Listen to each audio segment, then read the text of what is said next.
তো দেখতে দেখতে আমার মেয়েটা কেমন কেমন করে বড় হয়ে গেছে। আমার মেয়ের আজকে জন্মদিন, তো প্রায় 4 বছর শেষ, 5 বছরে পা দিছে। তো মেয়ের জন্য আজকে বার্থডে সেলিব্রেট করলাম। এবার বার্থডেটা করতে পারিনি, প্রতিবারে মোটামুটি করা হয়। তো মিষ্টি আর বাসায় পুডিং ছিল, সেটা দিয়ে আর মেয়েকে আমি কী বলবো উইশ করছি। তো মেয়েকে খাওয়াইছি আজকে, সব কিছু আপনার সাথে শেয়ার করবো। হ্যালো এভরিওয়ান, আসসালামু আলাইকুম, welcome back to my channel. তো আশা করি আমার ভিডিওটা ভালো লাগবে, ভালো লাগলে অবশ্যই চ্যানেলটা সাবস্ক্রাইব করে পাশে থাকবেন। তো আমার মেয়ের যেহেতু আজকে বার্থডে, আসলে তেমন কোনো প্রিপারেশান নেই, কারণ প্রতি বছর আমরা ছোটোখাটো প্রোগ্রাম করি। তো এবছর তেমন কিছুই করতে পারতেছি না মেয়ের জন্য। তো বাসায় পোলাও চালছিল, মেয়েকে কিছুটা পোলাও আর চিকেন রান্না করে মেয়েকে খাওয়াই দিব।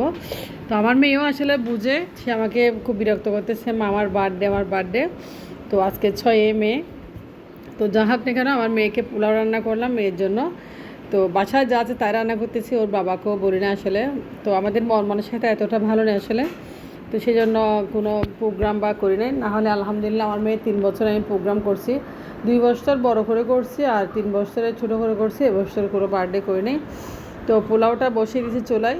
নর্মালি বাসায় যা কিছু তাই দিয়ে মেয়েকে খাওয়াই, কোনো মতে খুশি করব, সেই উদ্দেশ্য। তো আসলে সবসময় মানুষের দিন একে যাবে সেটা হতে পারে না। সুখ দুঃখ মিলে জীবন, জীবনে সুখও আসবে দুঃখও আসবে, আবার দুঃখও আসবে বেশি, সুখও আসবে তখন বেশি। তো এটাই হচ্ছে জীবন, এটা যে মেনে নিতে পারছে তার জীবন সুন্দর, আর যে মেনে নিতে পারে নাই তার জীবনও সুন্দর, কথাটা হচ্ছে সত্য। হ্যাঁ, আলহামদুলিল্লাহ। তো পোলাওটা হয়ে গেছে, এদিকে কিছুটা ডিম রেখেছি, মেয়েকে একটা পুডিং বানিয়ে দেবো। যা হোক, আমার মেয়ে পুডিং খেতে পছন্দ করে, তো এই জন্য পুডিংটা বানানো। তো যা হোক, আসলে এদিকে মাংসটা রান্না করে নিচ্ছি। বাসায় কিছু মুরগির মাংস ছিল, আমি মশলা দিয়ে ভালোভাবে কয়েকটা ডিম দিয়ে মাংসটা রান্না করে নিচ্ছি।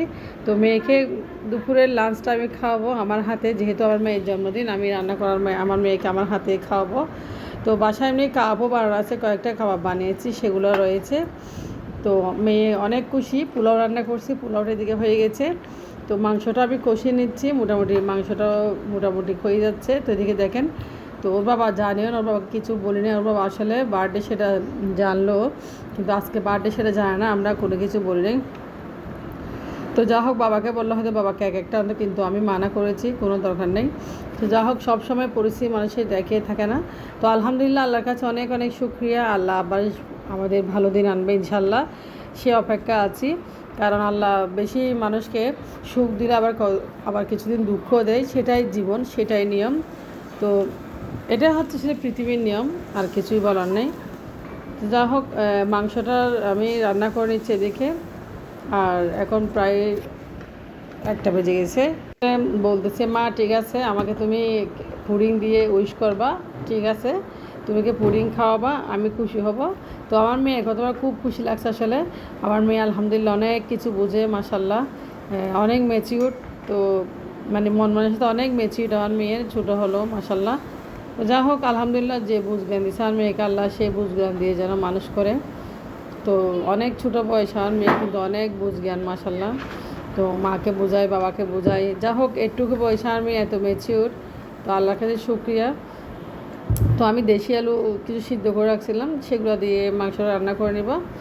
তো দেশি আলু দিয়ে আসলে মুরগির মাংস এমনিতে ভালো একটু ঝুল করব, আর কয়েকটা ডিম দিয়ে মাংসটা রান্না করতেছি। তো বাসায় যা কিছু আছে তাই যাই রান্না করতেছি, তাই দিয়ে আজকে করতেছি। তো প্রচুর গরম পড়তেছে আসলে, এই ভোর দুপুরে আসলে অনেক গরম লাগতেছে। তো এই গরম আসলে পাতলা ঝোলটাই বেটার। যা হোক, এই জন্য আমি মুরগির ঝোলটা পাতলা করে রান্না করছি, সাথে 2টা ডিম দিয়েছি বাচ্চাদের জন্য।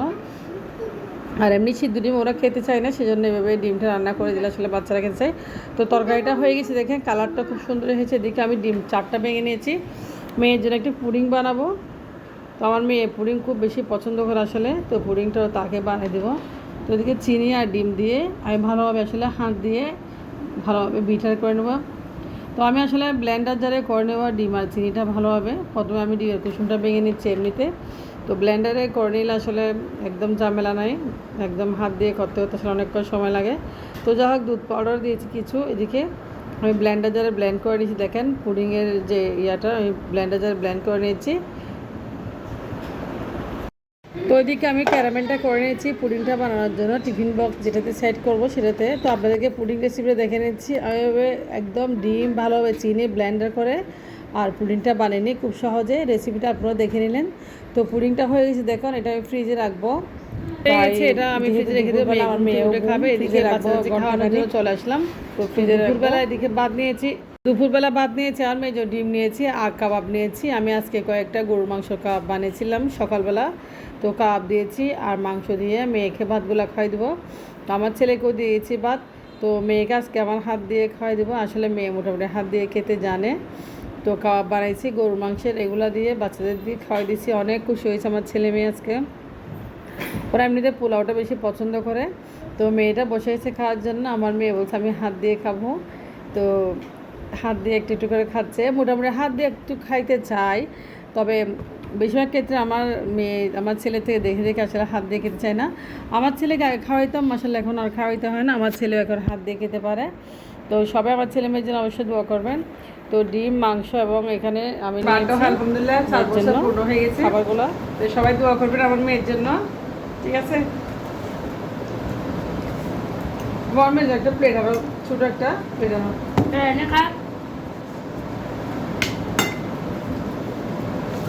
কেমন হচ্ছে পুডিমা? মেয়ের আসলে পুডিংটা পছন্দ, হচ্ছে। তো সবাই আমার মেয়ের জন্য দোয়া করবেন, আপনারা ভালো থাকবেন। আজকের মতো ভিডিও এটুকুই। তো মেয়ে খেলা চলে হচ্ছে বিকেলে। তো আল্লাহ হাফেজ, আসসালামু আলাইকুম।